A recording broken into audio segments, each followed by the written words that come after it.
International crime Kingpin discovers his personal chef is secretly poisoning him but keeps her close. Hey there, I'm Alex, your guide through today's extraordinary tale on Hearts of Crime. What you're about to witness is a story of passion and danger that will keep you on the edge of your seat. Trust me, when I say the twist at the end will leave you absolutely speechless. If you enjoy these forbidden love stories, please hit that like button and drop a comment below sharing your thoughts. Make sure to subscribe and turn on notifications so you never miss our daily uploads of these incredible stories. Stay with me until the very end. I promise the conclusion will shock you in ways you can't imagine. So sit back, relax, and enjoy today's episode. Have a wonderful day, and may God bless you and your family.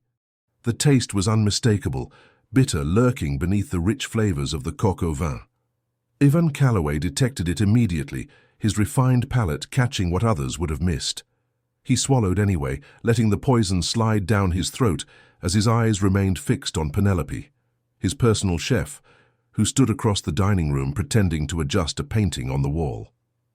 Ivan set down his fork with deliberate care against the fine china.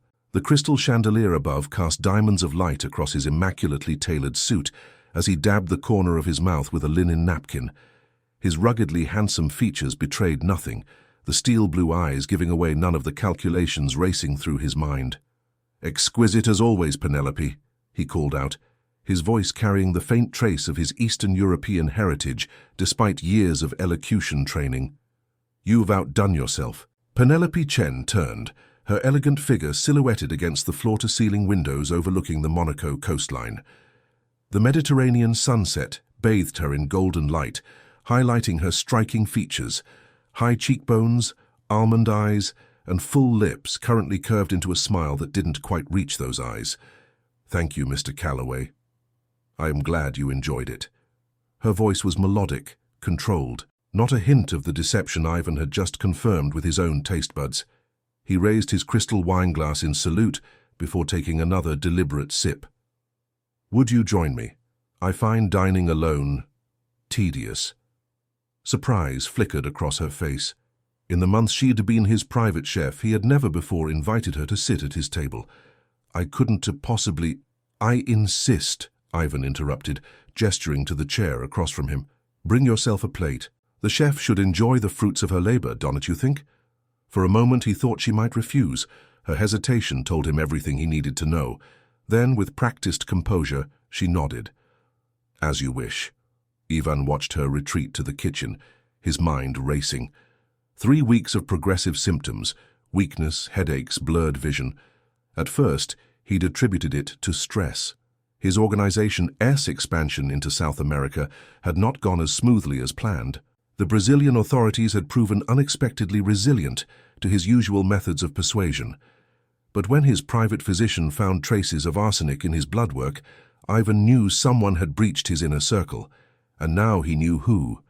The question was, why? And more importantly, who had sent her? Penelope returned with a plate and sat across from him, her movements graceful yet guarded. She served herself a modest portion from the serving dishes, her dark eyes briefly meeting his before dropping to her plate. "Wine?" Ivan offered, already reaching for the bottle. "Just a small glass, thank you." He poured generously, watching as she took a hesitant sip. The vintage was exclusive, a rare Bordeaux from his personal cellar. "Tell me, Penelope," he said conversationally, "what made you become a chef?" She seemed to relax slightly at the mundane question. "My grandmother. She owned a small restaurant back home. I spent my childhood in her kitchen." "And where is home?" "San Francisco," she replied. Another lie. Ivan had thoroughly vetted her background, or rather, the background of the identity she'd assumed. The real Penelope Chen had indeed been a rising star in the culinary world of San Francisco before mysteriously withdrawing from the public eye. Whoever sat before him had studied her target meticulously. And how did someone from such humble beginnings acquire the skills to prepare meals worthy of the finest restaurants in Europe? He pressed, watching her closely. Culinary school in Paris, then apprenticeships. She took another sip of wine, more substantial this time. I was fortunate to have mentors who saw potential in me. Ivan nodded appreciatively. Potential is a rare commodity, one I pride myself on recognizing. He leaned forward slightly. Do you know why I hired you, Penelope? Her fork paused halfway to her mouth. My references, I assumed. Ivan laughed, a rich sound that echoed through the opulent dining room. References can be fabricated. No, I hired you because of your hands. Her eyebrows lifted slightly. My hands? Yes. Ivan gestured with his wine glass. A chef's hands tell their story. Yours show discipline, precision, artistry. The small burn on your right index finger, an occupational hazard. The callus on your middle finger from holding a knife. He smiled. But they be also the hands of someone who has known struggle. There's strength there. Character. For a moment, genuine emotion crossed her face, discomfort perhaps at being so thoroughly observed. You notice a great deal, Mr. Calloway. In my position, one must. He took another bite of the poisoned meal, maintaining eye contact as he did so. Failure to observe can be fatal. The word hung between them, heavy with implication. Penelope's composure slipped for just an instant, a tightening around her eyes, the slightest acceleration in her breathing. Then the mask was back in place. Indeed, she murmured, taking another bite of her own meal. Ivan knew she hadn't poisoned her portion. She was too smart for that. The toxin would be in his serving only, carefully measured to build up in his system over time, rather than strike him down immediately. A professional approach. But why the slow method? Why not a quick, decisive poisoning? The gradual approach indicated either caution or something else entirely. Do you believe in fate, Penelope? Ivan asked suddenly. She considered the question, her fork tracing abstract patterns on her plate. I believe we make our own destiny. Oh, an American sentiment, Ivan replied with a hint of amusement. Where I come from, we understand that forces larger than ourselves shape our lives. Sometimes people who are meant to be enemies become something else entirely. Her eyes snapped to his, searching. I've traveled extensively, Ivan continued, refilling both their wine glasses, and I've found that people are rarely what they first appear to be. The businessman might be a thief, the priest, a sinner. The chef? He let the sentence hang unfinished. And what about you, Mr. Calloway? She asked, a new boldness in her voice. Are you what you appear to be? Ivan smiled, his perfect white teeth catching the light. What do I appear to be to you? Dangerous, she answered without hesitation. His smile widened. Then I am exactly as I appear. The dinner continued with lighter conversation. Art, travel, cuisine, two skilled performers engaged in a dance of words. To anyone watching, they might have seemed like old friends or new lovers. Only the undercurrent of tension, the careful selection of each word, revealed the deadly game being played. As they finished their meal, Ivan's security director, Dominic, appeared at the doorway, his imposing frame filling the space. He gave a short nod, the signal that the preparations Ivan had requested were complete. I hope you'll join me for dinner again tomorrow, Ivan said as he rose from the table. I find your company stimulating. Penelope stood as well, smoothing the front of her chef's jacket. If that's what you wish. It is. Ivan approached her, moving with the confident grace of a predator despite the poison coursing through his veins. He took her hand and brushed his lips across her knuckles, feeling her momentary tension. Until tomorrow, then. He held her gaze a moment longer than necessary, enjoying the flicker of uncertainty in her eyes. Then he turned and walked away, showing no signs of weakness or suspicion. Later that night, as Ivan reviewed security footage in his private study, Dominic stood at attention nearby. She accessed your personal files while you were in Geneva last week, Dominic reported, and she made 3 encrypted calls to an unregistered number in Washington, D.C. Ivan nodded, watching the grainy footage of Penelope slipping something into his food preparation. Have the chef's quarters been prepared as I requested? Yes, sir. Enhanced surveillance is active. The adjoining suite has been secured for your use. Ivan took a small vial from his desk drawer, the antidote his physician had provided. He swallowed it with a grimace before returning his attention to the monitor. And the background investigation? Dominic placed a file on the desk. Her real name is Rachel Davidson, former CIA, specialized in deep cover operations before going off-grid 3 years ago, presumed dead after an operation in Belgrade went wrong.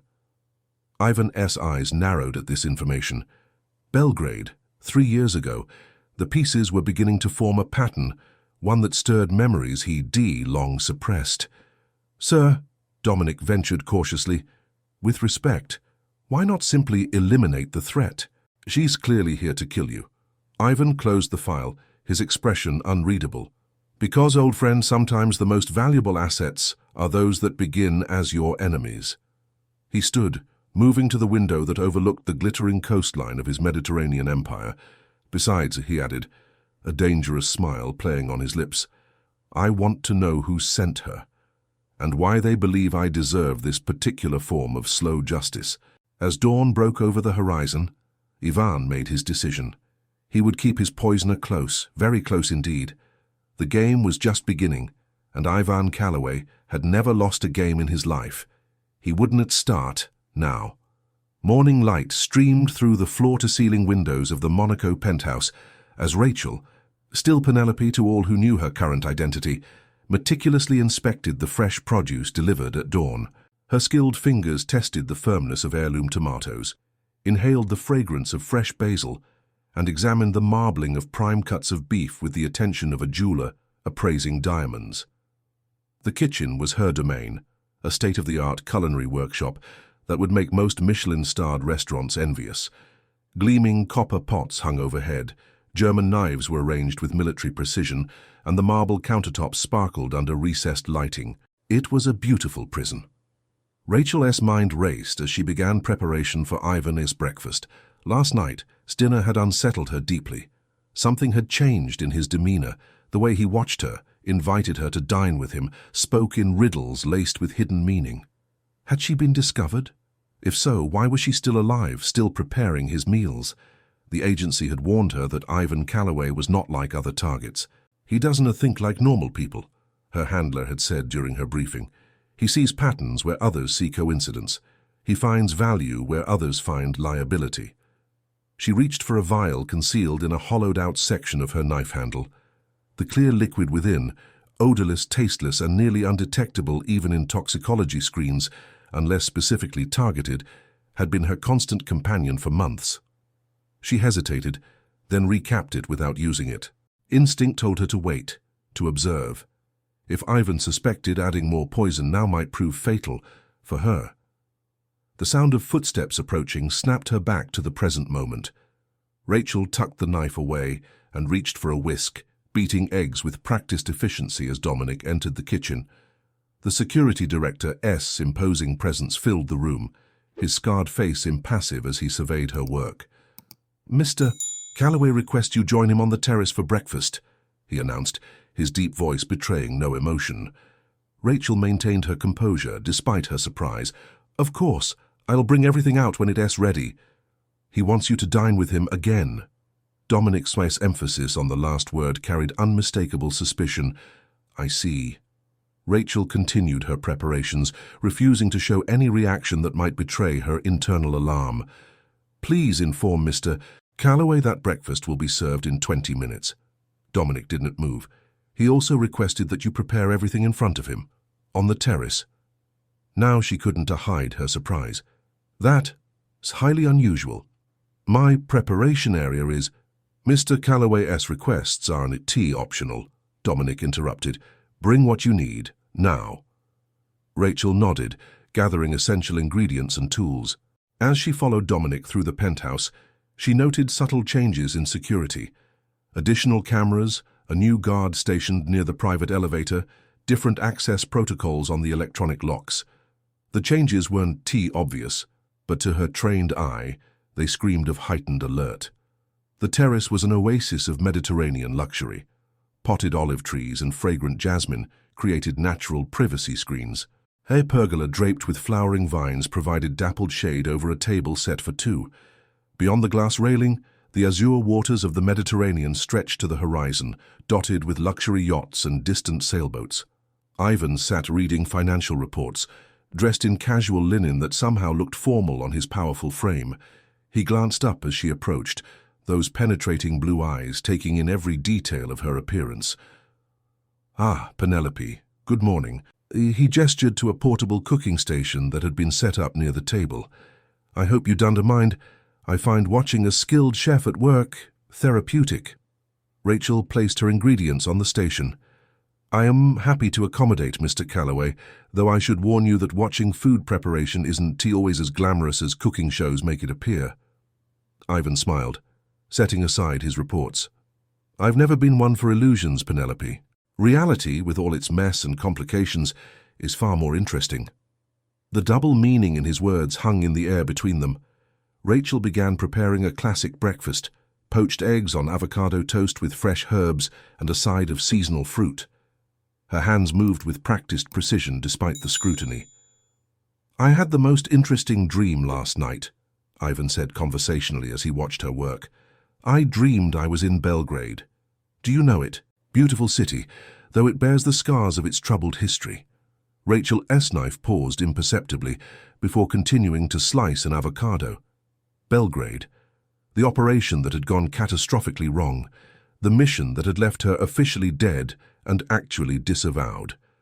"I've never been," she lied smoothly.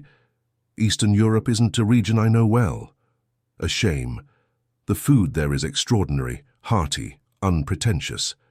Ivan sipped his espresso. "In my dream, I was being hunted. Strange how in dreams we often know things without seeing them. I knew my hunter was close, watching, waiting for the perfect moment to strike." Rachel concentrated on poaching the eggs to perfection, her face a mask of professional focus despite her racing heart. "The fascinating part," Ivan continued, "was that when finally confronted by my would-be assassin, I felt no fear, only recognition, as if meeting an old friend after many years apart." He leaned forward slightly. "Have you ever experienced that, Penelope? That sense of recognition when meeting someone who should be a stranger?" She looked up then, meeting his gaze directly. "Sometimes people enter our lives and something clicks into place, as if they were meant to be there." "Precisely." Ivan's smile was both charming and dangerous. "I believe in meaningful connections. Nothing in this world happens by chance." Rachel plated the food with artistic flair, garnishing with microgreens and edible flowers. She placed one plate before Ivan and the other at her own setting. "Will you test it?" Ivan asked, his tone light, but his eyes intense. Without hesitation, Rachel cut a piece from Ivan's plate and ate it, maintaining eye contact. "As you can see, the food is perfectly safe." Ivan chuckled. "I never suggested otherwise." He began eating with evident appreciation. "Exquisite. Your technique with the eggs is flawless." They ate in silence for several minutes, the tension between them almost palpable beneath the civilized veneer of the shared meal. "I have business in Florence tomorrow," Ivan announced suddenly. "You'll accompany me." It wasn't a request. Rachel nodded, mind racing to assess the implications of this unexpected development. Leaving the controlled environment of the penthouse presented both risks and opportunities. "So may I ask why you need a chef to accompany you on a business trip?" she ventured. "Florence has some of the finest markets in Italy. I thought you might appreciate the opportunity to source ingredients directly." His smile didn't quite reach his eyes. "Besides, I've grown accustomed to your cooking. Hotel kitchens are so impersonal." Rachel dabbed her lips with a napkin. "I'm honored by your trust in my abilities." "Trust," Ivan repeated, as if testing the word. "Such a fragile thing, isn't it? Built over time, yet capable of being destroyed in an instant." He set down his fork. "Like health. We take it for granted until it begins to fail us." Rachel felt a chill despite the warm morning sun. He knew. He had to know. Yet here she sat, sharing breakfast with a man she'd been slowly poisoning for weeks, discussing trust and health as if they were abstract concepts rather than the very stakes of their deadly game. "Are you unwell, Mr. Calloway?" she asked, careful to keep her tone professionally concerned rather than revealing any deeper interest. Ivan waved a dismissive hand. "Minor ailments, nothing serious." his penetrating gaze fixed on her. Though it's curious how symptoms can appear without apparent cause, isn't it? The body is full of mysteries. Before Rachel could respond, Dominic approached with a satellite phone. "Urgent call from São Paulo, sir." Ivan nodded and stood. "Excuse me, Penelope. Duty calls." He paused, resting a hand briefly on her shoulder. The touch seemed casual, but Rachel felt the subtle pressure of his fingers, a reminder of his strength. "Pack for 3 days in Florence. We leave at dawn." After he departed, Rachel remained on the terrace, watching the boats in the harbor while her mind calculated scenarios with the cold efficiency of her training. If Ivan suspected she was poisoning him, why maintain this elaborate charade? Why not simply eliminate her? The Ivan Calloway described in her intelligence briefings was ruthlessly efficient, not given to playing cat-and-mouse games with potential threats, unless he wanted something from her. Rachel returned to the kitchen to begin preparations for lunch, checking the concealed camera jammers she deinstalled in her first week. They still showed green, active and undetected. She activated the one that created a small bubble of privacy around the pantry and quickly retrieved a compact satellite communication device hidden inside a bag of specialty flour. The message she sent was brief, encrypted, "Target suspicious, possible compromise. Florence tomorrow. Advise." The response came minutes later. "Maintain cover. Accelerate timeline. Complete mission before Florence." Rachel stared at the message, a cold knot forming in her stomach. Accelerate. Use more poison. End him quickly. The original plan had been to make his death appear natural, a gradual weakening followed by organ failure that would be attributed to stress and lifestyle. Accelerating meant increasing the risk of detection, both before and after his death. But orders were orders. She deactivated the jammer and returned to her preparations, her mind working through the problem from all angles. If she delivered a fatal dose today and Ivan died tonight, she'd be the first suspect. She needed to create distance, an alibi. The day progressed with a strange normalcy. Rachel prepared lunch, a light Mediterranean salad with grilled sea bass, which Ivan ate at his desk while conducting business calls. For dinner, she created an elaborate 5-course meal that showcased her considerable skills.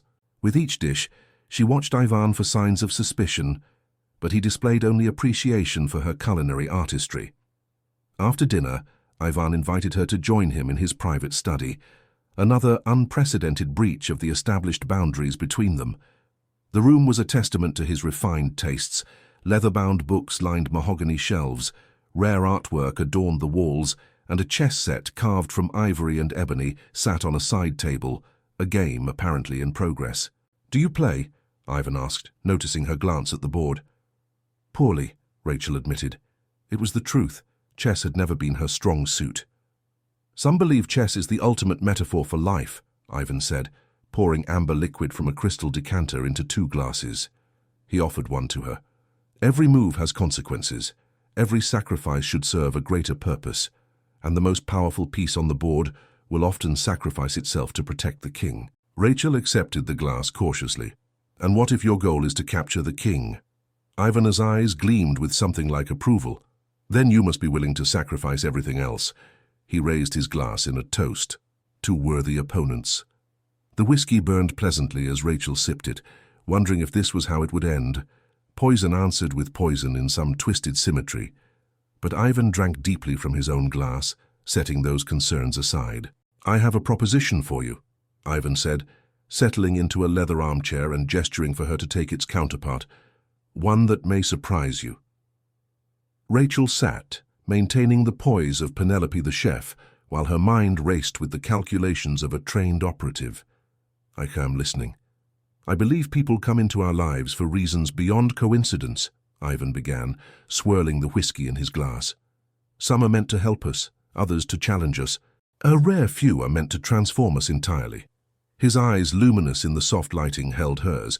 "I believe you fall into that last category."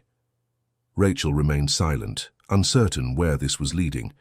"You possess extraordinary skills, Penelope. Not just your culinary abilities, impressive as they are, your discipline, your attention to detail, your ability to adapt. Ivan leaned forward slightly. These are qualities I value in my organization. Are you offering me a job beyond my current position? Rachel asked carefully, in a manner of speaking. Ivan set down his glass. My business interests are diverse. They require individuals of exceptional talent who can operate with discretion in complex situations. You mean your criminal enterprises? Rachel said before she could stop herself. Rather than anger, Ivan's face showed amusement. Such direct language, how refreshing. He chuckled. Yes, many governments would classify my operations as criminal. I prefer to think of them as existing outside conventional frameworks of commerce and governance. And what role do you envision for a chef in these unconventional operations? Ivan's smile deepened. We both know you care of far more than a chef, Penelope. Or should I call you Rachel? The sound of her real name sent ice through her veins, but Rachel maintained her composure. I don't know what you were talking about. No, then perhaps I'm mistaken. Ivan rose and walked to his desk, retrieving a file. Perhaps the woman in these photographs from Belgrade simply bears a striking resemblance to you. He spread several surveillance photos on the table between them, though the resemblance is truly remarkable. Rachel glanced at the images, grainy but unmistakable, herself 3 years younger during the Belgrade operation. The mission that had ended with her presumed death when a safe house exploded, killing 2 fellow agents and a high-ranking Serbian official they had been sent to extract. She looked up at Ivan, calculation replacing shock. There was no point in further denial. How long have you known? From the beginning, Ivan replied, settling back into his chair. Your credentials were impeccable, too impeccable. It raised my suspicions. Then there was the matter of your hands. My hands.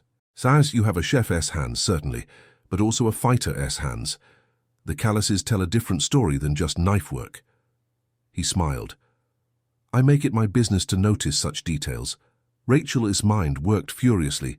If he'd known from the start, then... The poison. You've been taking an antidote? Ivan nodded. A precaution I've maintained for years. Hazard of my profession. He studied her with what appeared to be genuine curiosity. What I don't understand is why the slow approach. A woman of your skills could have killed me a dozen different ways in our time together. Orders, Rachel said simply. Your death needed to appear natural. No connections to external agencies. Ivan nodded as if this confirmed a theory. And which agency currently employs you? Not CIA, I think. They believe you died in Belgrade. Rachel remained silent. No matter, Ivan continued. Your current handlers are irrelevant to my proposition. Which is? Join me. Ivan's direct gaze held no artifice, not as an infiltrator or assassin, but genuinely. I offer you wealth, protection, and purpose. Rachel couldn't suppress a short, incredulous laugh. You want me to work for you, after I've been poisoning you for weeks? I admire skill and determination, even when directed against me. Ivan spread his hands. Think of what we could accomplish together, rather than as adversaries. You're a criminal, Rachel stated flatly. And you an assassin, Ivan countered without heat. We've both shed blood for causes we believed in. The difference is that I choose my own causes rather than following orders from faceless bureaucrats. His words hit uncomfortably close to the doubts that had plagued Rachel since Belgrade. Since the agency had left her for dead, then recruited her back with promises of redemption through this mission. Why would you trust me? She asked. Trust must begin somewhere, Ivan replied. I am offering that beginning. He leaned forward. Consider this. If I meant you harm, we wouldn't be having this conversation. You'd already be dead, or worse. The logic was irrefutable. Rachel glanced again at the photographs, reminders of a past she'd tried to leave behind. What exactly would this arrangement entail? Initially, you continue as you are, my personal chef. Gradually, you take on additional responsibilities suited to your unique talents. You gain my protection, generous compensation, and something I suspect you've lacked for some time, agency over your own life. The offer dangled before her like forbidden fruit, tempting in ways she hadn't anticipated. Freedom from handlers, from orders, from the constant fear of being disavowed again if something went wrong. And if I refuse? Ivan S. expression remained pleasant, but his eyes hardened slightly. "Then we part ways tonight. You leave with your life and a head start, my gesture of respect for a worthy opponent. But I warn you, if we meet again as enemies, I want to be so generous." Rachel considered her options with cold clarity. Her mission parameters were clear. Eliminate Ivan Calloway. Her handlers wanted it done before Florence, but something felt wrong about the accelerated timeline, about this entire operation. Why had she been specifically selected for this mission when everyone believed she died in Belgrade? "I need time to consider," she said finally. Ivan nodded. "Understandable. You have until we depart for Florence." He rose, signaling the end of their conversation. "Whatever you decide, I suggest you refrain from adding anything unusual to my breakfast tomorrow. A gesture of good faith, shall we say?" Rachel stood as well, mind racing with implications and possibilities. Agreed. As she turned to leave, Ivan S.'s voice stopped her at the door. "One last thing, Rachel. The explosion in Belgrade that was supposed to have killed you, it wasn't an accident or enemy action. It was your own agency. They decided the operation was compromised and chose to eliminate all liabilities." Rachel froze, ice flooding her veins. "How could you possibly know that?" Ivan S.'s smile was thin and without humor. "Because I was there. The Serbian official you were sent to extract was my brother-in-law." He let that sink in before continuing. "Check your secure channel tonight. I believe I'll find the proof you need to make an informed decision." She left without another word, her carefully constructed reality crumbling around her. In her quarters, Rachel activated her communication device with trembling fingers. There was a new message waiting, not from her handlers, but from an unknown source. It contained a single video file. The footage showed a secure room, a meeting in progress. She recognized her former director, saw his lips form the damning words as he authorized the destruction of the Belgrade safehouse with all occupants inside. "No loose ends," he said clearly. Davidson's service record makes her a perfect scapegoat. The official story will be that she went rogue. Rachel sat motionless long after the video ended, her world tilting on its axis. Everything she believed, every motivation for her current mission, all built on lies. The agency hadn't rescued her from presumed death. They'd tried to cause it, then recruited her back to eliminate Ivan Calloway, who apparently knew too much about their operation. She was never meant to return from this mission either. As dawn broke over the Mediterranean, Rachel made her decision. She prepared breakfast, simple, elegant, and completely free of poison, and brought it to the terrace where Ivan waited, watching the sun rise over his empire. "Sayufa considered my offer?" he asked without preamble. Rachel set down the breakfast tray and met his gaze directly. "I have. And I accept, with one condition." Her voice was firm, resolved. "I want the truth, all of it, about Belgrade, about why my own agency wanted me dead, everything." Even studied her for a long moment before nodding. "The truth is the least of what you deserve." He gestured to the seat across from him. "It begins with a man named Viktor Tokarev, my brother-in-law, and a flash drive containing evidence of a Black Ops program that was never meant to see the light of day." As they spoke, the sun climbed higher in the sky, casting its golden light over the Mediterranean. Below them, Monaco came alive with the bustle of unimaginable wealth and privilege, and in that rarefied air, a new alliance formed between two people who had every reason to be enemies, yet found in each other something unexpected, recognition of a kindred spirit. The game had changed, and so had Rachel. Florence greeted them with golden Renaissance splendor, the morning light bathing ancient stone in amber warmth. Rachel stood on the balcony of the luxury hotel suite, watching the Arno River flow beneath the Ponte Vecchio, its jewelry shops glittering like treasure boxes along the medieval bridge. She had made her choice. Now she had to live with it. "Beautiful, isn't it?" Ivan E.'s voice came from behind her. He joined her at the railing, looking refreshed and vital in a tailored suit that accentuated his imposing physique. If he felt any effects from weeks of gradual poisoning, they weren't visible. The Italians understand something essential about life. Beauty and danger often exist side by side, each enhancing the other. Rachel turned to face him. Is that why you brought me here? For philosophical musings on beauty and danger? Ivan's smile was enigmatic. I brought you here because Florence is where everything began for me. It seems fitting that it should be where we truly begin as well. He gestured toward the interior of the suite. Shall we?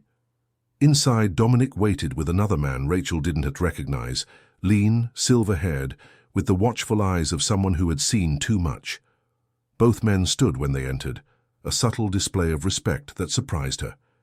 Rachel, meet Lawrence McKinney, Ivan said, former CIA Deputy Director of Operations, now a valued consultant for my organization.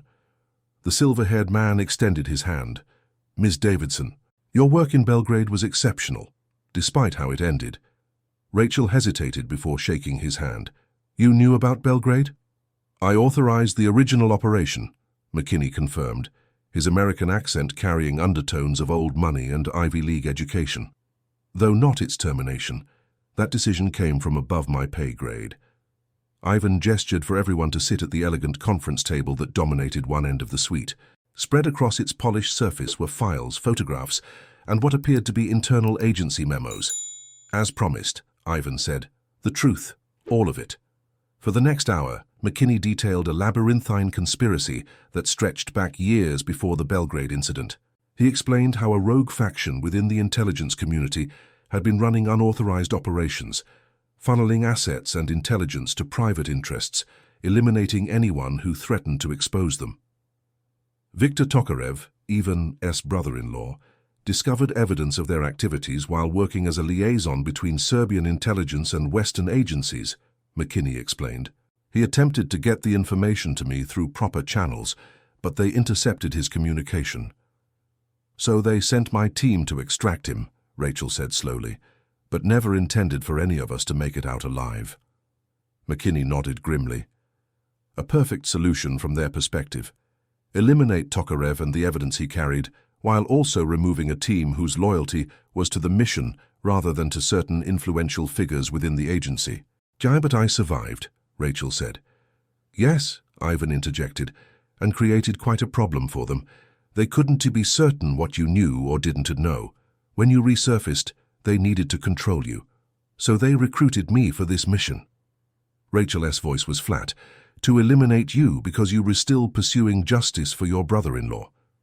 Ivan's expression darkened. Justice is only part of it. Victor was married to my sister, Natalia. She was with him in Belgrade. Understanding dawned on Rachel. She died in the explosion. It wasn't a question. Yes.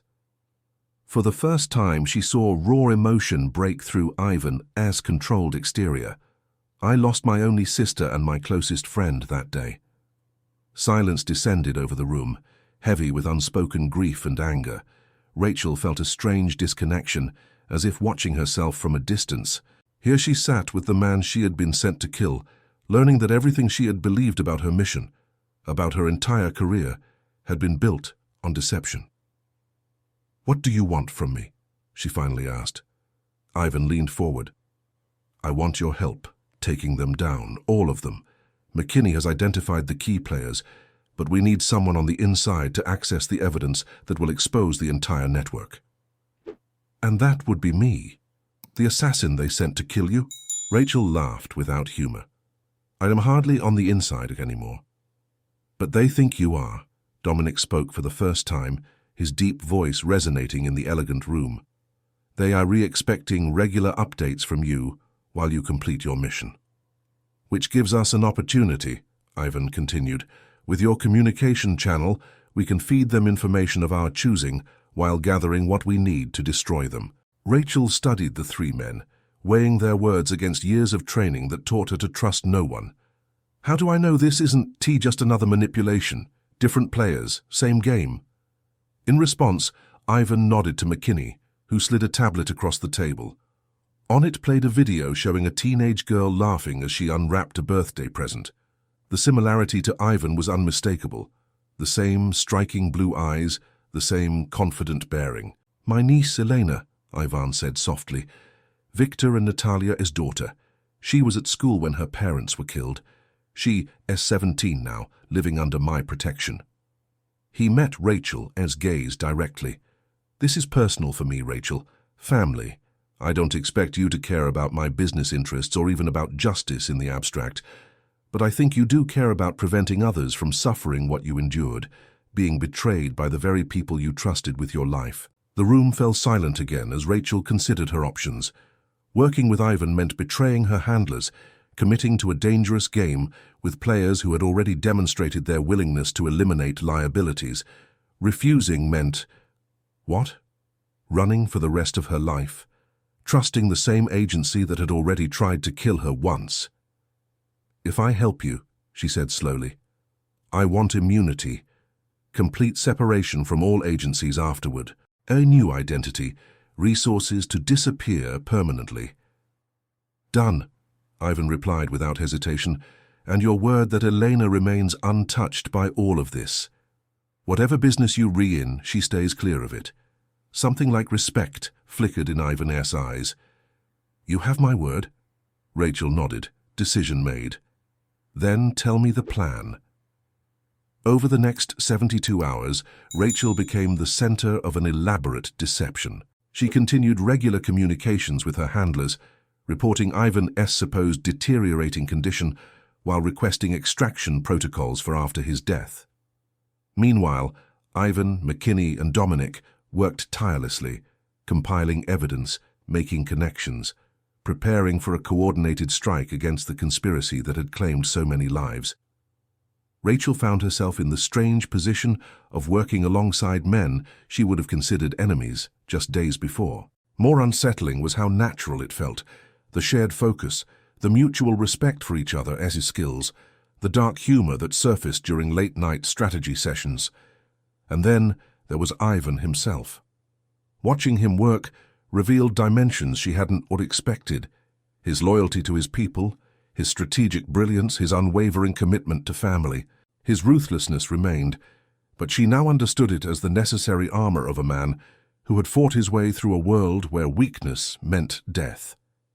On their third night in Florence, Rachel found Ivan alone on the terrace of the suite, overlooking the illuminated cityscape. The twinkling lights reflected in the dark waters of the Arno like fallen stars. Everything is in place, she said, joining him at the railing.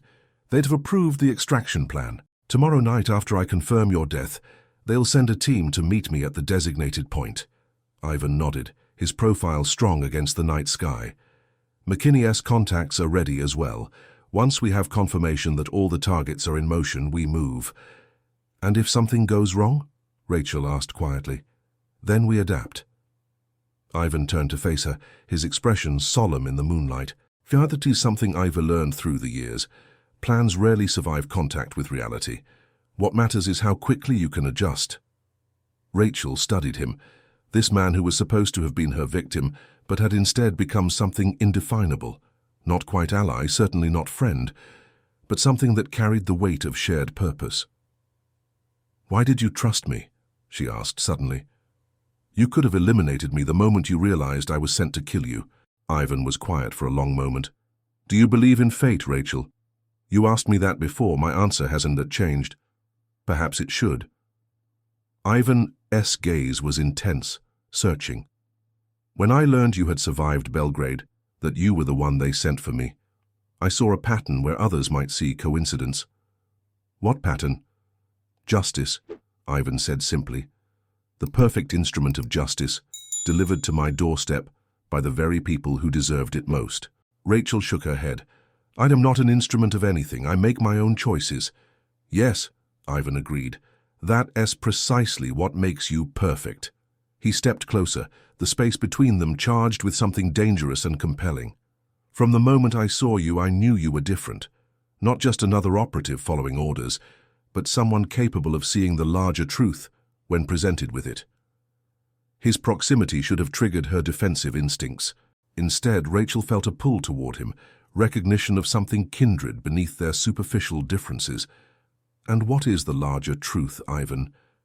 His hand moved to her face, fingers tracing her cheekbone with unexpected gentleness. That sometimes the most unlikely alliances are the ones that change the world. The moment hung between them, taut with possibility. Then Rachel stepped back, breaking the tension. "We should get some rest," she said, voice carefully neutral. "Tomorrow will be demanding." Ivan inclined his head in acknowledgement, a ghost of a smile on his lips. "Indeed. Good night, Rachel." She left him on the terrace, confusion and certainty waging war within her. One thing was clear. Whatever happened tomorrow would irrevocably change her life's course. The next evening unfolded according to plan. With McKinney's guidance, they had identified 5 key figures in the conspiracy. 2 within the CIA, 1 in the State Department, another in defense, and a powerful private contractor who facilitated the illegal operations. Rachel's communication to her handlers triggered exactly the response they had anticipated.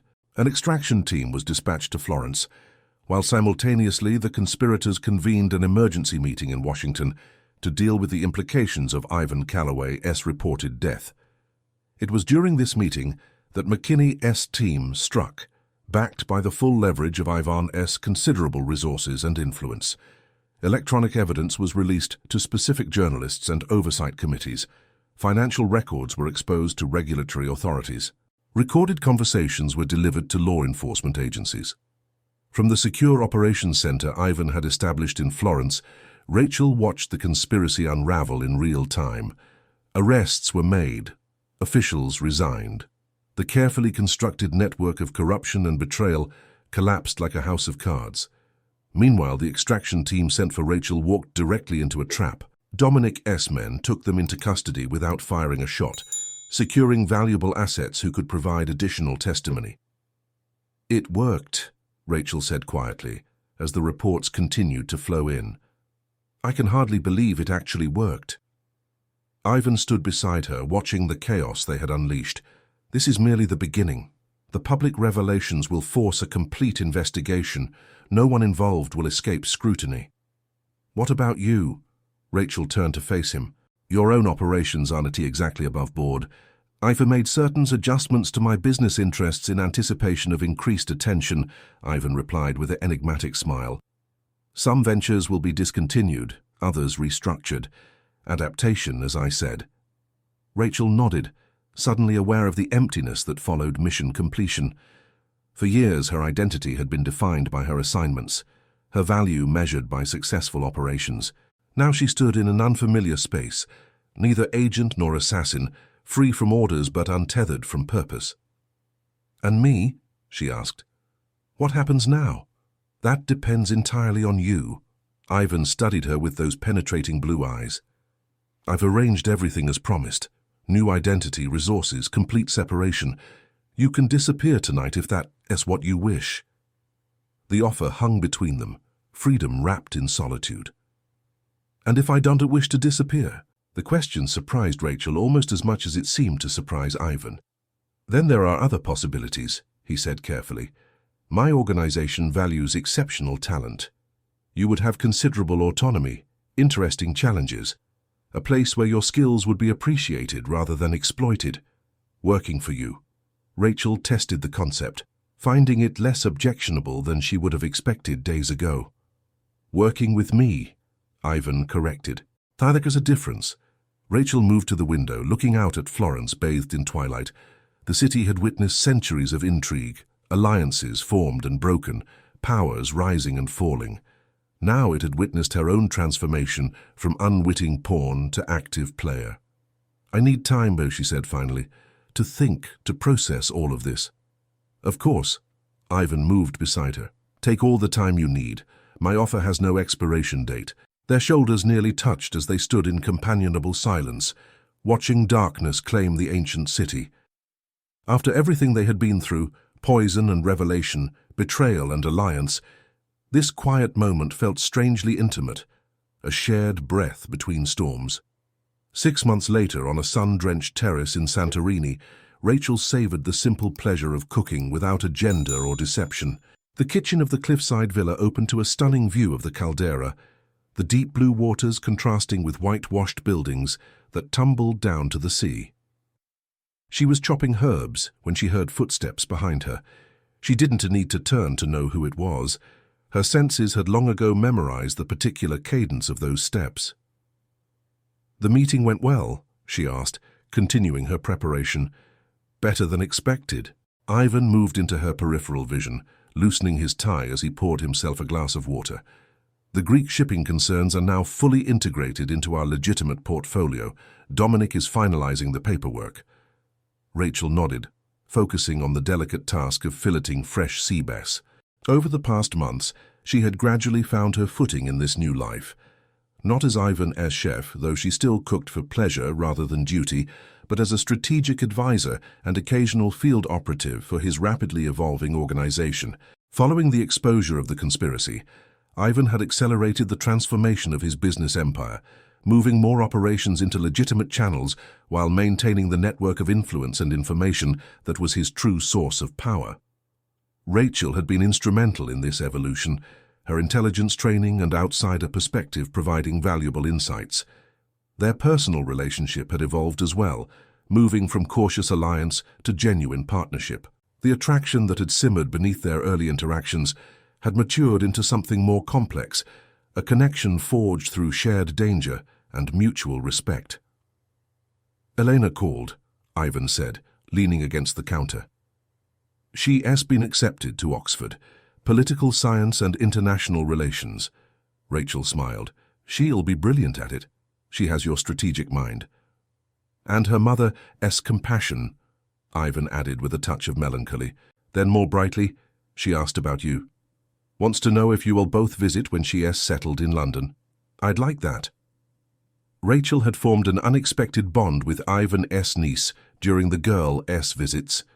In Elena, she saw what might have been possible in her own life under different circumstances, brightness unclouded by deception and duty.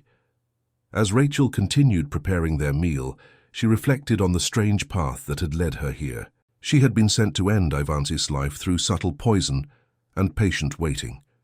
Instead, she had found herself renewed through an unexpected alliance, her own life redirected towards something that felt, against all odds, like redemption.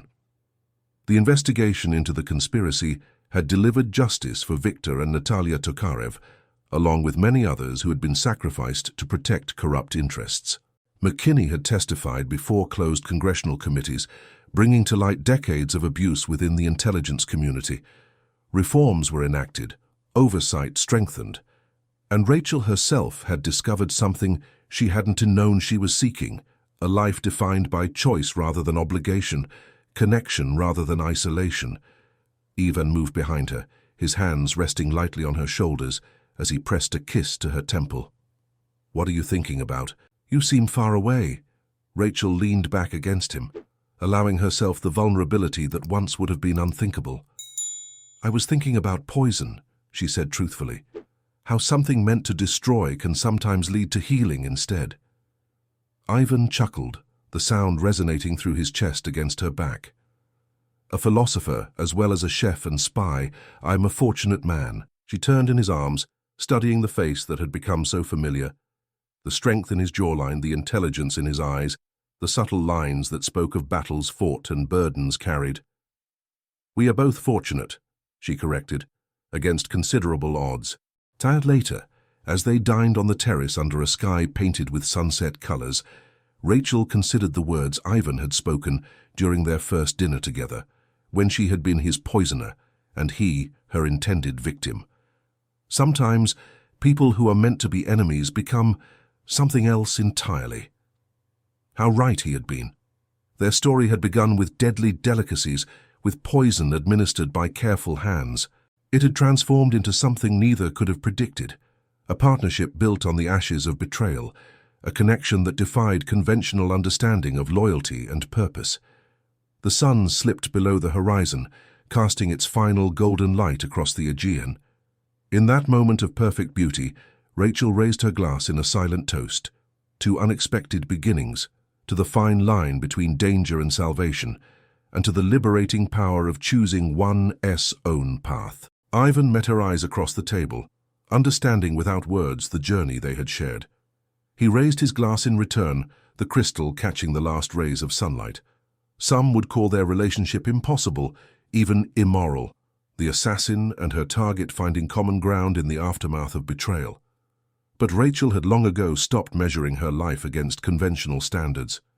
The truth, as Ivan had promised her in Florence, had set her free. And in that freedom, she had found not just purpose, but home. Wow, I told you that ending would be unexpected. If you enjoyed this story, please give this video a thumbs up and share your reactions in the comments. Don't forget to subscribe to Hearts of Crime for more captivating stories, just like this one every single day. Click on the video appearing on your screen right now for another incredible tale of love in the criminal underworld. Thank you for watching until the end. May God bless you and your family, and I'll see you in the next video.